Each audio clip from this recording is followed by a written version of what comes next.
At the moment Din Djarin and Bo-Katan step off the monorail and into Plaisir 15's banquet hall, the show leaves the dusty grit of Mandalorian warships behind and slams into something completely unexpected. A kaleidoscopic fever dream of post-imperial pageantry. It's a party.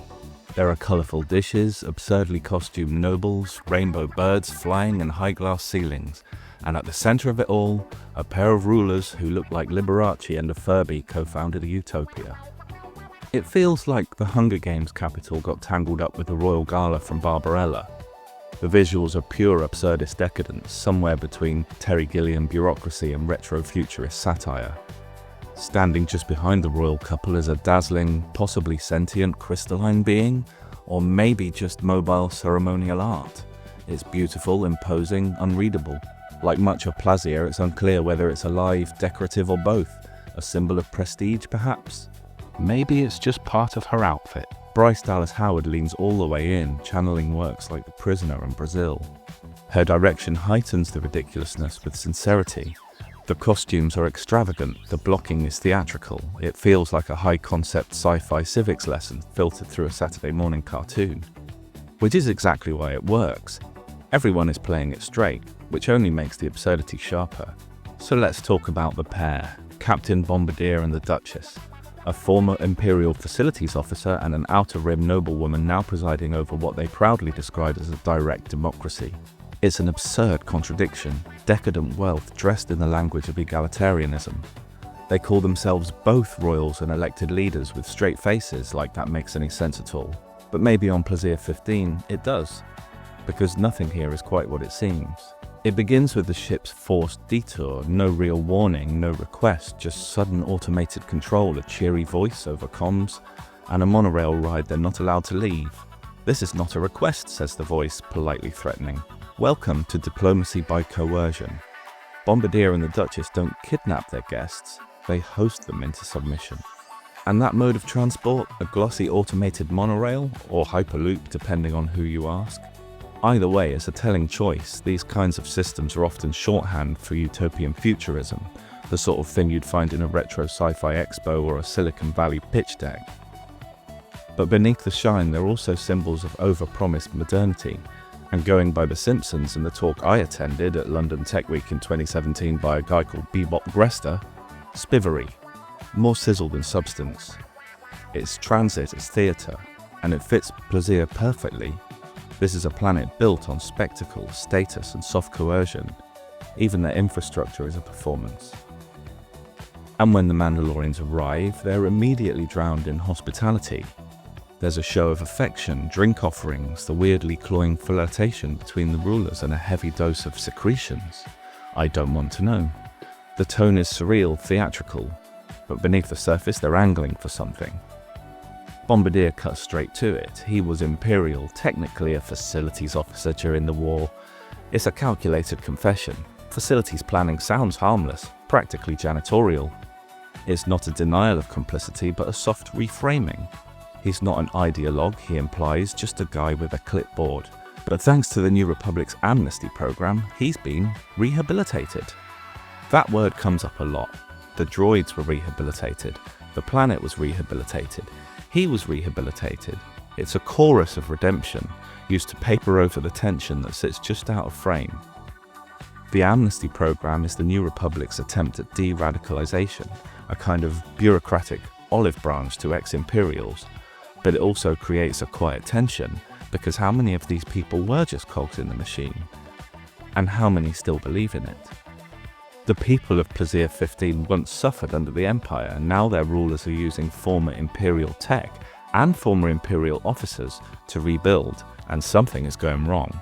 Battle droids are malfunctioning, not just mechanical glitches. We're told it started small, power cycles deleted task stacks. Then traffic accidents, then injuries, then assault. Former separatist battle droids, relics of the Clone Wars, are walking among civilians reprogrammed for peace, and they're starting to revert. Plaisir 15 has no army. By charter they can't.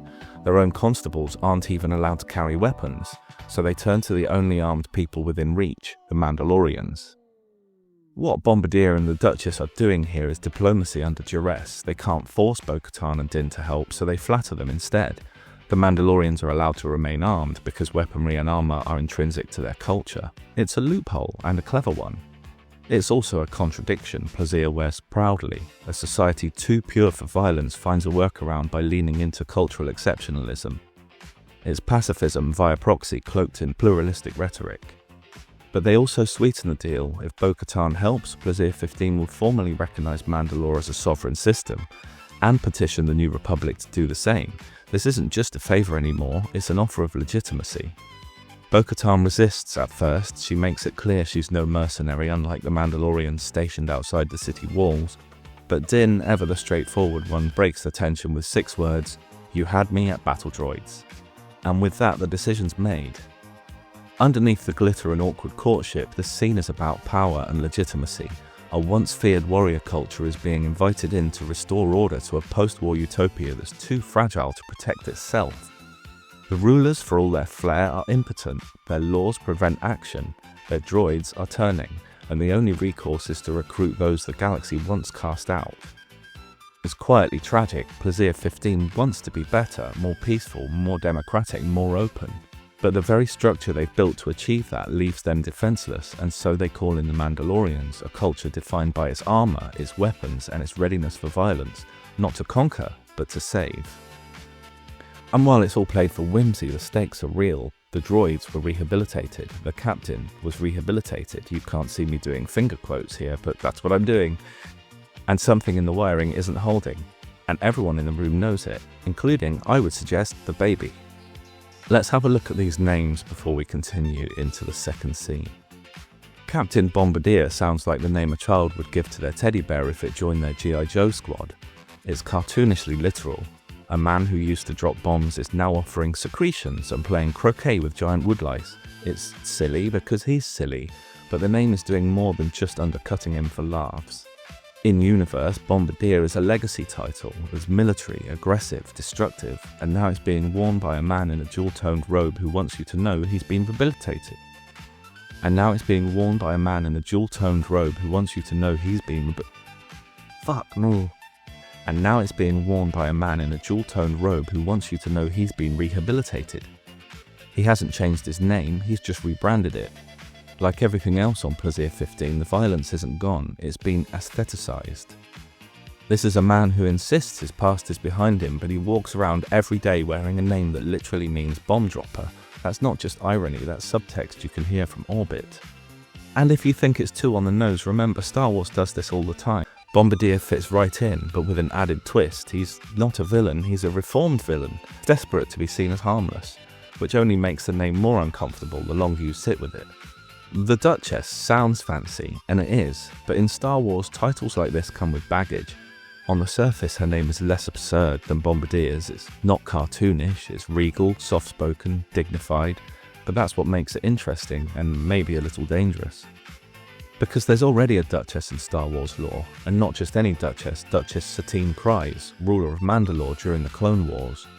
A pacifist leader trying to steer her planet away from violence while surrounded by civil war and political decay. She was elegant, idealistic, tragic, and for added relevance, she was Bo-Katan's sister.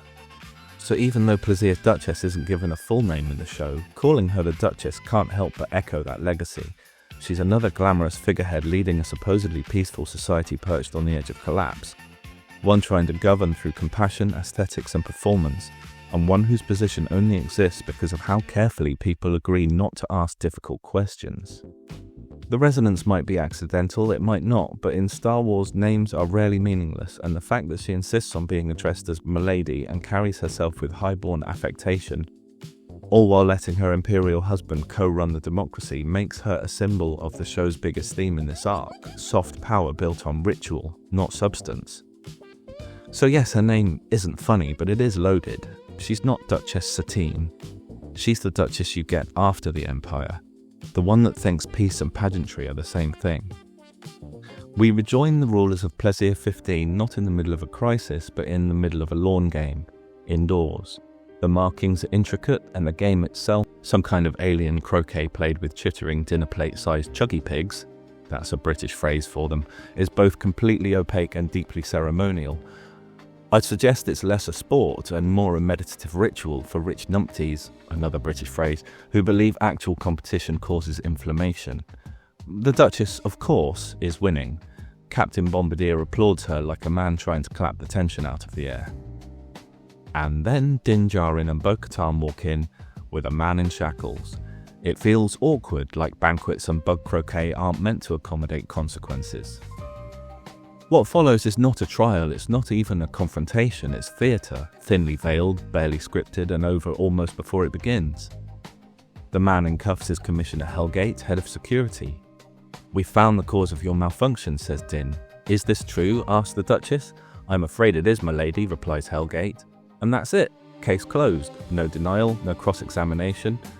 Just a quick moral shrug and the implied sound of a gavel made of marzipan. Possibly my favourite line? When Bombardier looks at the confessed saboteur and declares, "Despicable," it lands with all the weight of a yobakaberry macaron. It's not a judgment, it's a reflex, a placeholder. The kind of outrage you deploy when you know you're supposed to be upset but haven't quite processed why. It's morality as punctuation, brief, performative, and utterly content-free. It's like British people calling everything a disgrace! Exclamation, exclamation, one exclamation. He's not condemning the act, he's fulfilling the role of a man who condemns things. And like everything else on Plaisir 15, it's less about conviction and more about keeping the script intact. Hellgate gets one line before he's carted off like a disgraced stage actor. If that isn't the quokter calling the stifling slimy, he's calling out hypocrisy, and he's not wrong. The planet of pacifism and pageantry runs on contradiction. Bombardier's response is unintentionally devastating. "I had a feeling you hated me," he says, like he's just read a mean comment on his wedding video. This isn't about sabotage or political trust, it's about hurt feelings. The entire security apparatus of Plaisir 15 has just imploded, and he's processing it like someone got his name wrong at brunch. And so the Duchess does what leaders in utopias do. She rewrites the narrative on the spot. "Captain Bombardier is the love of my life," she says, "and I know his heart is true." That's the test now. Not loyalty, not competence, but vibes. Sure, he's made some mistakes, she adds, but who here among us has not? It's not a pardon, it's a group hug with sentencing powers. Soft justice for a soft world. Speaking of soft justice, she exiles Hellgate to the moon of paradise, Paraquat, a punishment that sounds less like a penal colony and more like a themed yoga retreat. The name evokes a scented candle or a high-end tea, not a cell block. Soft consonants, spa energy, and no real sense of consequence. There's no hearing, no paperwork, just dramatic inflection and swift logistics. Justice without confrontation. Then come the rewards. Din and Bo are given the key to the city, a literal ceremonial object handed over like they've just completed the tutorial level of a very expensive indie game. And Grogu, the baby who has done exactly nothing except jump into someone's arms, is knighted. Knight of the Ancient Order of Independent Regencies.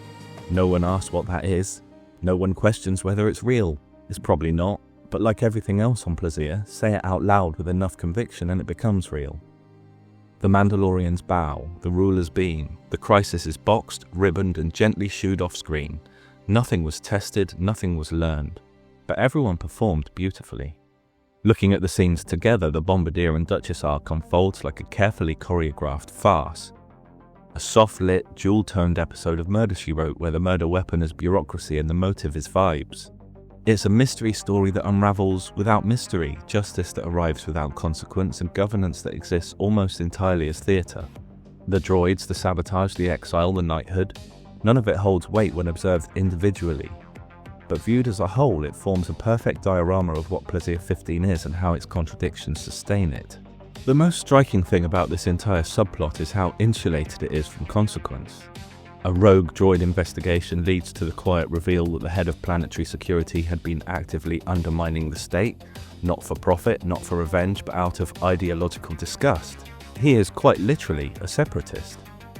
A remnant from the Clone Wars era, angry that this pacifist dome city has welcomed former Imperials into power and resentful that his planet has become, in his words, unrecognizable. And yet, for all that, he's not treated like a villain. He's barely treated like a criminal. There's no scuffle, no escape attempt, no interrogation, no public reckoning. He confesses instantly and is shipped off, cleanly and politely, to exile on a moon that sounds suspiciously peaceful. The entire arc of his rebellion, from inciting sabotage to getting caught, is handled like someone mentioning war crimes during a tasting menu, acknowledged, politely dealt with, and followed by dessert. What this reveals is that Plaisir 15's most essential institution is denial. Everything is permitted: ideology, criminality, romantic entanglements with former fascists, as long as it can be repackaged into polite ceremony and moral performance. That's what Bombardier and the Duchess do. They don't govern so much as curate. The droid attacks aren't treated as a systemic failure of their rehabilitation program or a flaw in their post-war political structure. They're treated like an unfortunate incident at a destination wedding. Embarrassing, yes, but hardly worth cancelling the cake. The droid subplot, nominally the engine of the episode, ends up functioning less like a thriller and more like a symptom. The machines aren't rebelling out of sentience or malice, they've been corrupted by a single individual exploiting the fact that everyone else stopped paying attention. The problem isn't the droids, it's the smug assumption that they've been fixed. It's the way Bombardier says, "I personally oversaw the program," not as reassurance but as magical spell, like good intentions are insulation against failure. This is a society built on the myth of rehabilitation. Bombardier was imperial, now he's redeemed. The battle droids were separatist war machines, now they deliver groceries. Hellgate was a loyal servant, now he's a traitor. No one saw it coming because no one was really looking. As long as the monorail ran on time and the secretions flowed freely, the system was assumed to be working, and when it breaks, the response is exile, medals, and another round of croquet. The Mandalorians, Din, Bo, and Grogu, they don't disrupt this system, they complete it. They're the final ingredient in the performance, outsiders with weapons and moral clarity, brought in to solve a problem without challenging the assumptions that caused it. They don't interrogate Bombardier's past, they don't ask why security was asleep. They fight the droids, reveal the saboteur, accept their medals, and bow. The system appears stronger than ever, but that's only because the cracks have been covered in gold leaf and turned into set dressing. The most revealing moment is the most absurd, Grogu being knighted. A baby who contributed nothing, given a ceremonial title with no meaning as thanks for keeping up appearances. That's Plaisir 15 in miniature. A place where truth is optional, accountability is a disruption, and every crisis can be resolved with a toast, a key, or a perfectly placed somersault. None of it should work, and somehow it does.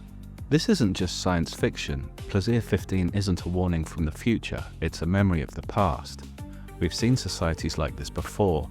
Versailles in its final decades, when the nobility danced and flattered each other while the streets starved. Weimar Berlin, dazzling and progressive, but hollowed out from within, waiting to be swept away by something crueler. The late Soviet Union, still holding parades and printing medals while its people queued for bread and whispered jokes about collapse. These were cultures built on theatre, not lies but ritualized optimism designed to keep doubt out of the room. They worked until they didn't. Plaisir isn't a sci-fi outlier, it's a soft echo of how empires die when they try to build continuity out of pageantry instead of policy. Plaisir 15 works. That's the most terrifying thing about it. On the surface it's ridiculous, a domed paradise governed by a reformed imperial logistics officer and a pastel-clad duchess who rules by loving hard enough. It's also charming, so harmless. There are no riots or stormtroopers, the food's good and the birds sing. The monorail runs on time, but look closer, not at what the characters are doing, but what they're not doing. No one questions how this society functions. No one audits the system that lets a saboteur run planetary security. No one asks what rehabilitated means when the man in charge of your public safety used to work for the Empire. They just keep saying the same phrases, reprogrammed, redeemed, reformed, as if repetition counts for evidence. That's the story of Plaisir 15, a society stitched together with good vibes and glittering ceremony. It's not fascism, it's potentially worse. It's bureaucracy with a need to be adored. Because when the droids start glitching and people start getting hurt, what do? They don't mobilize, they don't investigate, they send a friendly voice over the intercom and reroute a ship without consent. Not because they're evil, but because that's how nice people get things done. There's no army, no security detail, just a hope that maybe the off-worlders in cool helmets will fix everything and then politely leave. No one challenges the Duchess when she says Captain Bombardier is the love of my life. That's the defense, not a record, not a vote, love. It's not just romantic, it's governance by sentiment. The former Imperial is allowed to rule, not because he's clean, but because she believes in his heart. That's enough here. The bigger problem is Bombardier believes it too. He believes he's been rehabilitated, that being nice now undoes whatever he facilitated back then. He says he was a facilities officer. That could mean plumbing, could also mean concentration camps.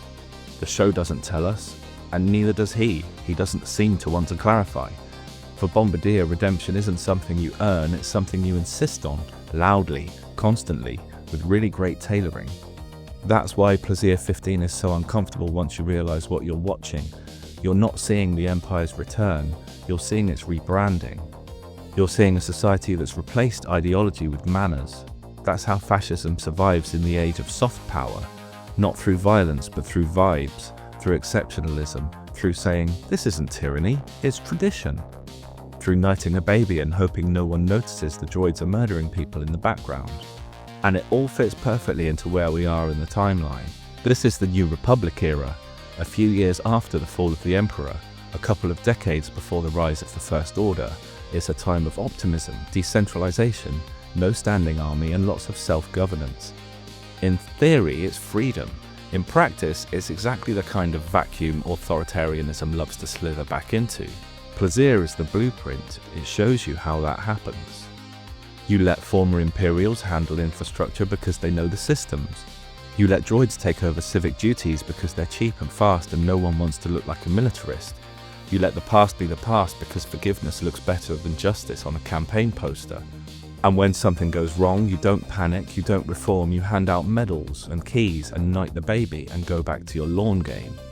The tragedy of Plaisir 15 isn't that it's broken, it's that it isn't. It's working exactly as designed. And that design is going to get people killed. Maybe not today, maybe not tomorrow, but probably soon. Because you can reprogram the droids, you can exile the traitor, you can even rename the Empire and put a heart-shaped pin on its lapel. But the past doesn't go away just because you call it something else. And the next time it shows up, it won't be offering secretions, it'll be asking for loyalty. Plaisir 15 is Star Wars doing a soft, smiling dystopia. It isn't just a sideshow, it's a warning label on the whole New Republic project, wrapped in silk and ceremony. The Empire fell, but the systems that allowed it to rise were never dismantled, they were abandoned. And into that vacuum came improvisation. Sentimental monarchies, reformed Imperials, unarmed cities protected by hired Mandalorians. No one is watching, no one is coordinating, everyone is assuming the best or choosing not to look, and that's what allows the First Order to rise decades later. It's not because the galaxy wanted tyranny, it's because no one was steering the ship. Because Plaisir is what happens when the pendulum swings from over-control to complete abdication. It's a place that claims to be peaceful because it's polite, that calls itself democratic while bowing to hereditary rulers, that hires warriors to defend its unarmed society. It survives not through strength but through choreography. And when something breaks, when the droids attack, when the saboteur confesses, the system doesn't crack, it blinks, smiles and hands out awards. And that makes it one of the most quietly damning portraits in The Mandalorian. Because while the rest of the galaxy is still reeling from the fall of the Empire, Plaisir 15 is already skipping ahead. It's what happens when you take New Republic optimism, remove the spine, add a chandelier and declare it a success. And in doing so it reveals something that Andor screamed, and this show whispers. A society built on ceremony cannot fix itself. Luthen and Mon Mothma both speak, in different registers, to this idea. Systems that are ornamental, performative, or afraid to be uncomfortable can't fight authoritarianism, because authoritarianism is not polite. It's not Andor-like in tone or visual texture, but it's grappling with similar ideas under the hood. Post-war governance, ideological failure, the hollowness of peace built on unresolved guilt.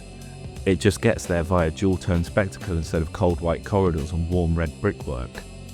The society can delay, it can deflect, it can smile, but it can't evolve because evolution requires discomfort, and Plaisir 15 has a charter that forbids discomfort.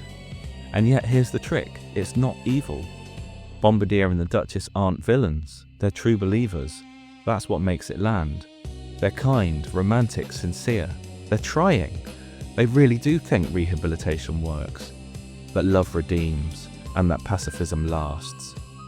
And they might even be right, for now. But the name Bombardier still lingers, the droids still malfunctioned, and the baby just got knighted. which means that this society, when it falls, and it will fall, might not fall with a bang. It might fall with a round of applause.